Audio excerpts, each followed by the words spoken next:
Bienvenidos a este canal de Filosofía, Teología y la Visión Franciscana del Hombre y de la Vida. Vamos a hablar sobre el Código de Derecho Canónico, que es un documento que rige la vida de la Iglesia. El Código, particularmente de 1983,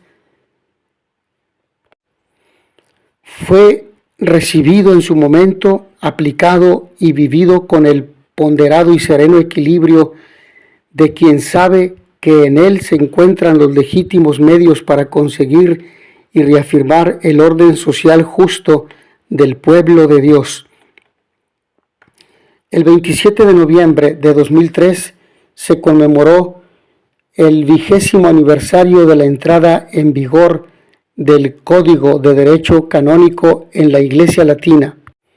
y en 2023 se conmemoraron 40 años de su vigencia.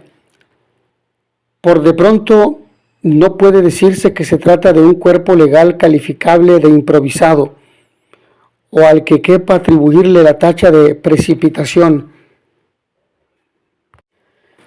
24 años transcurrieron desde que Juan XXIII anunció su explícito deseo de que se procediese a una revisión del Código de 1917,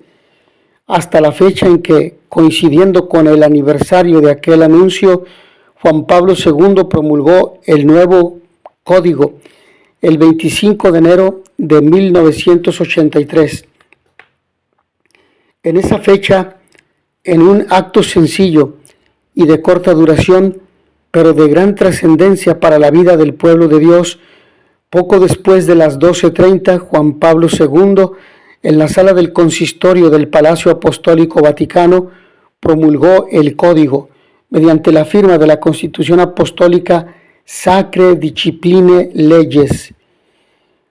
Hoy, dijo el Romano Pontífice, al firmar 3 ejemplares de la Constitución y otros 3 del Código, no se hacen discursos,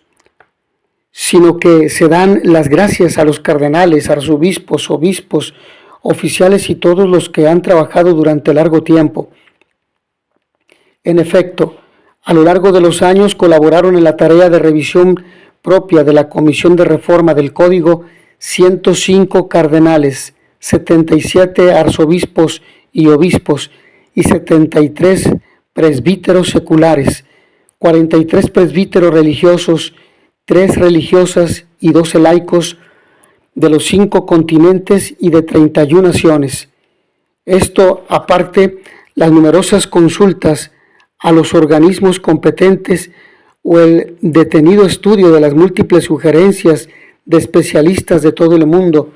que se sucedieron a lo largo de 4 pontificados hasta llegar, en fin, a este cuerpo legal compuesto por 1752 cánones, 7 libros. Al acontecimiento histórico de la promulgación y entrada en vigor del Código para la Iglesia Latina, hay que añadir la reforma legislativa del gobierno central de la Iglesia a través de la Constitución Pastor Bonus, Pastor Bueno, en 1988, y la revisión del derecho común de las iglesias orientales, que llevó a la promulgación del Código de los Cánones de las Iglesias Orientales el 18 de octubre de 1990. Hablemos un poco sobre la renovación jurídica. Si se observa la incidencia del Código de 1983 en la vida de la Iglesia durante esos 20 años, se comprueba bien, y estos 40, poco más de 40 años ya, se comprueba bien que no estamos ante una mera actualización del anterior Código de 1917, sino de una honda renovación de la disciplina, es decir, se ha producido una reforma del derecho de la Iglesia, llevada a cabo a la luz de las enseñanzas del Concilio Vaticano II. En cierto modo, este nuevo código, decía Juan Pablo II en la Constitución por la que lo promulgaba, puede considerarse como un gran esfuerzo por traducir en lenguaje canónico la eclesiología del concilio. Pero es importante también mencionar la renovación jurídica, por otra parte, que no rompe,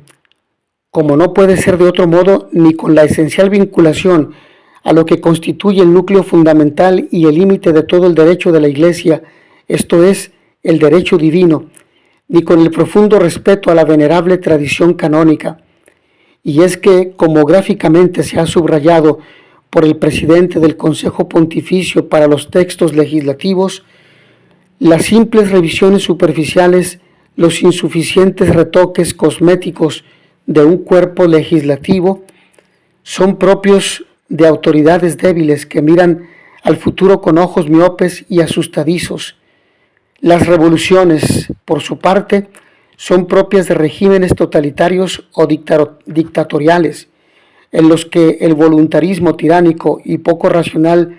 del jefe de una hermética oligarquía se considera autorizado a través del impulso de un carisma personal y legítimo a subvertir todas las instituciones, incluso las más venerables. Según el cardenal Herrans, en cambio, en los sistemas de gobierno sabios y prudentes, como por la gracia de Dios,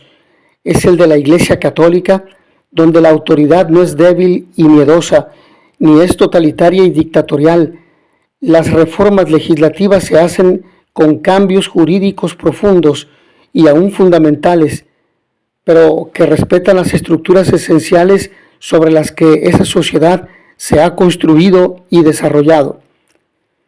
Y a este propósito cabe recordar unas palabras con las que Juan Pablo II presentaba el Código de 1983, que son las siguientes: quisiera diseñar ante ustedes, para indicación y recuerdo, como un triángulo ideal, en lo alto está la Sagrada Escritura, a un lado las actas del Concilio Vaticano II, y en el otro el nuevo Código Canónico, y para remontarse ordenadamente, coherentemente, desde estos dos libros elaborados por la Iglesia del siglo XX hasta el supremo e inmutable vértice, será necesario pasar a lo largo de los lados de este triángulo sin negligencias ni omisiones, respetando las necesarias conexiones. Todo el magisterio, quiero decir, de los anteriores concilios ecuménicos, y también omitidas naturalmente las normas caducas y abrogadas, el patrimonio de sabiduría jurídica que pertenece a la Iglesia. Respecto a la valoración de conjunto, pienso que una valoración de conjunto de la presencia del Código en la vida de la Iglesia a lo largo de estos 40 años llevaría a la conclusión de que han sido evitadas dos actitudes igualmente perniciosas: la consideración de que se trata de un instrumento legal que estorba la libertad y asfixia la espontaneidad personal, que debería discurrir por derroteros o por caminos de un espiritualismo ajeno a los cauces jurídicos o radicalmente incompatible con las normas.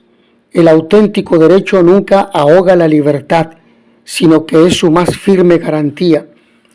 O por el contrario, la recepción de este cuerpo legal poniendo en la sombra su carácter de instrumento al servicio del pueblo de Dios. Puede decirse que, en líneas generales, el Código de 1983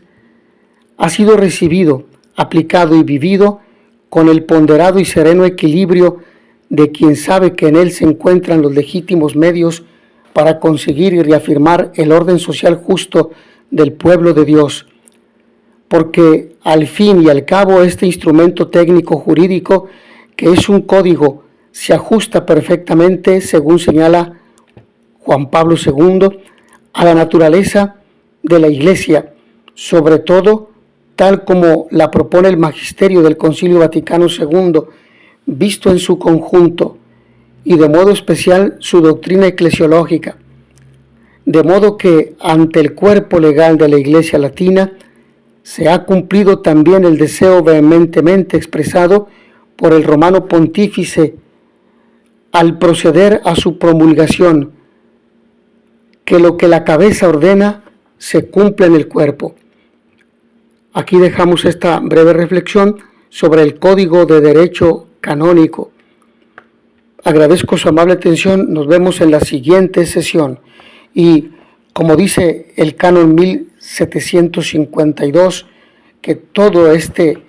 cuerpo jurídico está ordenado a la salus animarum, es decir, a la salvación de las almas. Así sea.